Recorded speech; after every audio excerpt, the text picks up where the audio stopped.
This portion of the news brought to you by McDonald's. McDonald's, I'm loving it.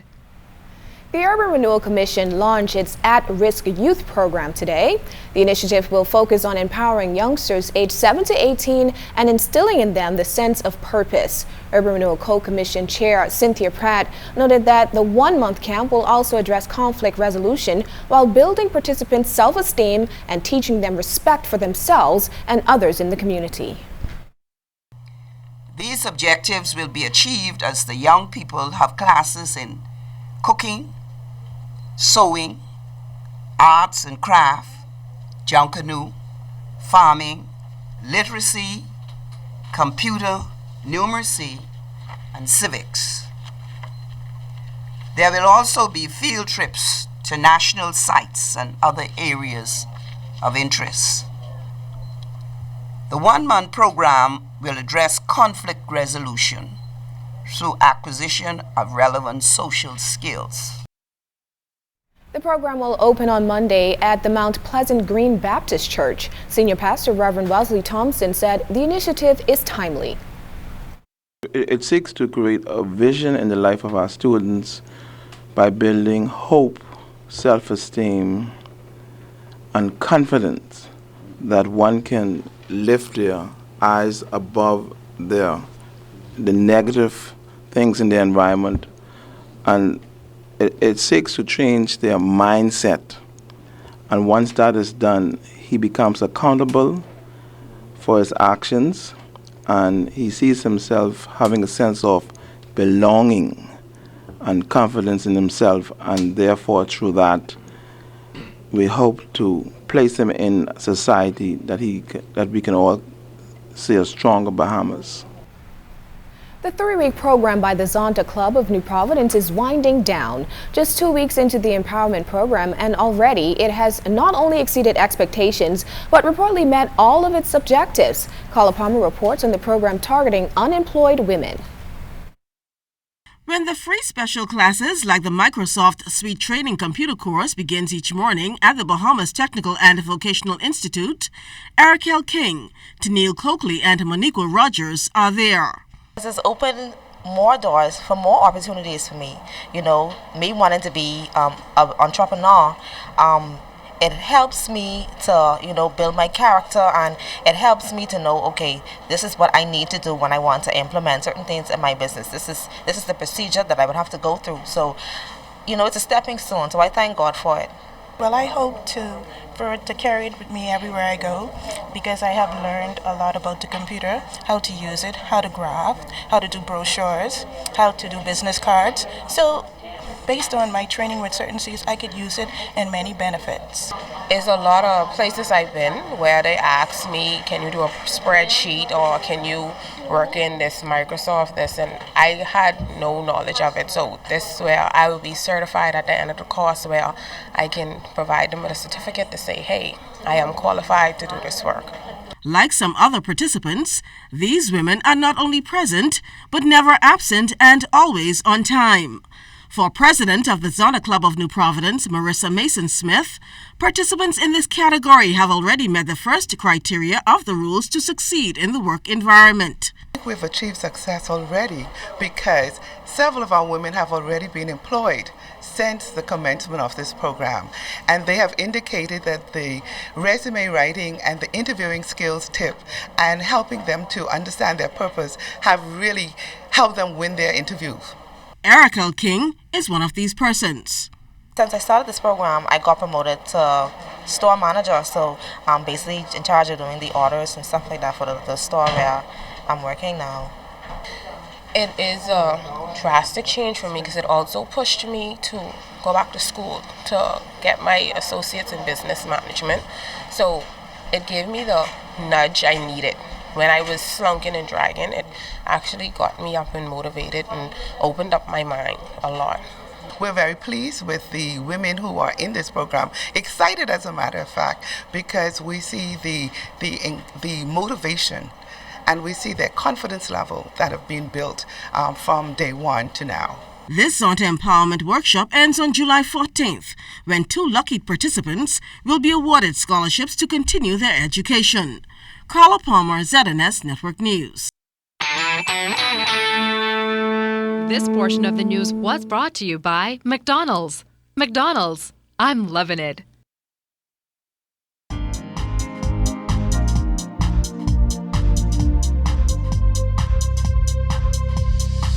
This is your Royal Fidelity Business News. I'm Jimenita Swain.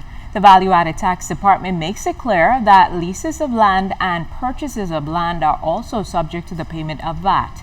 The Stamp Amendment Act 2015 has reduced the stamp duty payable on deeds of conveyance and assignments or transfer of realty to 2.5% of the amount of the value of the consideration. In the case of leases, stamp duty is payable at the rate of 2.5% of the annual rent reserved. All documents as listed above are to be presented on the behalf of the VAT Comptroller to the Department of Inland Revenue for assessment and payment of VAT prior to being presented to the Treasury Department for payment of the stamp duty. In other business news, the Family Island Development Act took effect on July 1st, which allows Family Islanders to import building materials duty-free for up to 2 years. Abaco, Bimini, Eleuthera, and Grand Bahama were recently added to the list. However, it was noted by the Comptroller of Customs, Charles Turner, that certain conditions must be met. And in international business news, JetBlue Airways Corp said it began direct charter flights between New York and Havana today. Reuters is reporting that it's the first major U.S. carrier to fly the route following U.S. President Barack Obama's decision in December to normalize relations with the communist-ruled island. The airline said Cuba Travel Services, Inc. is offering the weekly flights on Fridays between New York's John F. Kennedy International Airport and Havana's Jose Martini International Airport. However, it did not say how much the trip would cost. That was your Royal Fidelity Business News. I'm Jimenita Swain.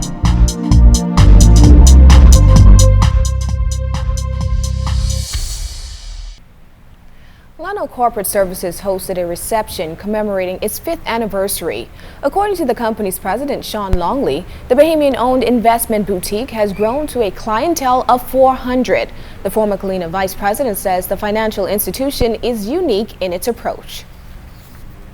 The company is really focused mainly on the small investor, to give them an opportunity to take a part of advantages when investments come about.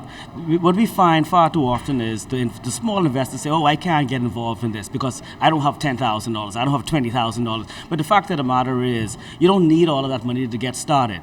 The thing is, once you start with a small amount and you're consistent with that, you'll be so pleased at the end of the day to see how that money actually grows. It just has to be consistent. And I think Leno brings that to the table for the small investor. Longley says their hands-on approach gives them an edge when dealing with larger clients. Even though we focus on the small investor, we still look at the big investor as well, because we like, when you look at the high net worth individuals, they also like that personalized touch. We try to give them that. We go to their office, we sit down, we tell them what deals are coming to the table, and they really appreciate that. So from that point of view, I think that has helped us to grow from strength to strength year to year. The country kicked off celebrations for the Bahamas' 42nd independence with the National Pride Day and flag-raising ceremony today. That ceremony was celebrated under the theme, Our Children, Our Future. Governor General Her Excellency Dame Marguerite Pindling urged young people to do their part to ensure the development of the nation. Here's Cleopatra Murphy. The nation's youth took the lead in the National Pride Day and flag-raising ceremony in Rawson Square Friday morning. Bahamian colors were on full display, along with the talents of Bahamian children serving as hosts and providing entertainment. The Royal Bahamas Police Force Youth Band performed throughout the ceremony, where Governor General Her Excellency Dame Marguerite Pindling reminded an audience filled with youth that Pride Day provides an opportunity to reflect on the flag and how it unites the Bahamas. In a few days' time, we shall celebrate the anniversary of our independence, which is the day we became citizens of our own sovereign country. And we have made great progress as a people. However, much remains to be done.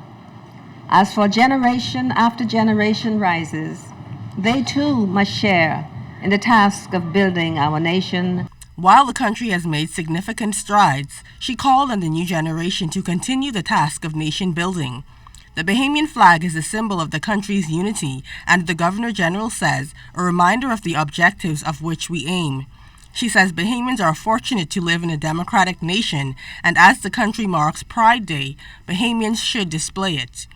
We must therefore then show the world that we have that pride in our hearts, which says loudly every day that we love our Bahamas, and through that expression of love, demonstrate the self-respect for ourselves and for others. The Governor General explained that a good society requires shared efforts and the imagination of Bahamians for it to emerge. She issued this charge. I call upon all of you young people to work hard at school, to obtain the standards which will make you a good contributor to the building up of our country, and to shun the undesirable behaviors and practices which seem to surround us. One of the high points of the day was the hoisting of the Bahamian flag in Rawson Square, and with this symbolic gesture, as the Bahamas celebrates its 42nd independence, the Governor General reminded the audience that the country is calling its citizens to a recommitment to loyalty and to build on the foundation laid in 1973.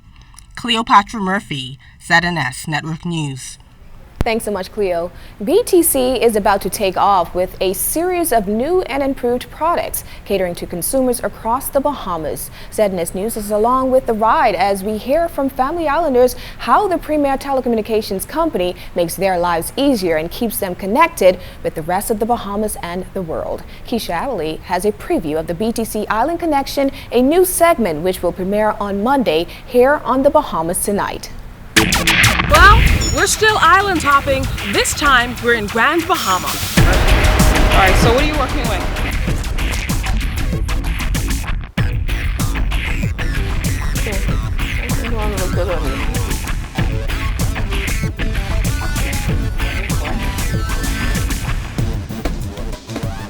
And you know.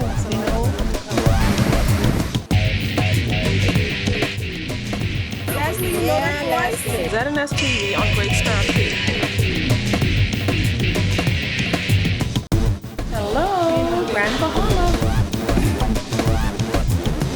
Castle. I'm watching Castle. Don't feel bad. I believe that Pt.2 backs up their products.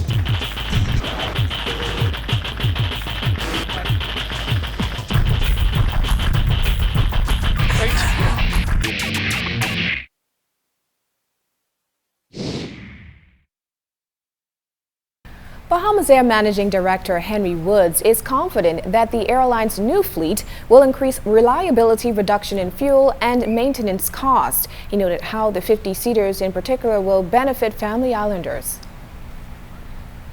We really need for Central and the Southern Islands.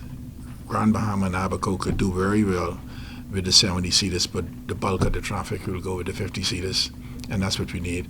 Others will be too small, and the others will be too large. And right now, the only 50-seater in production today is the French ATR.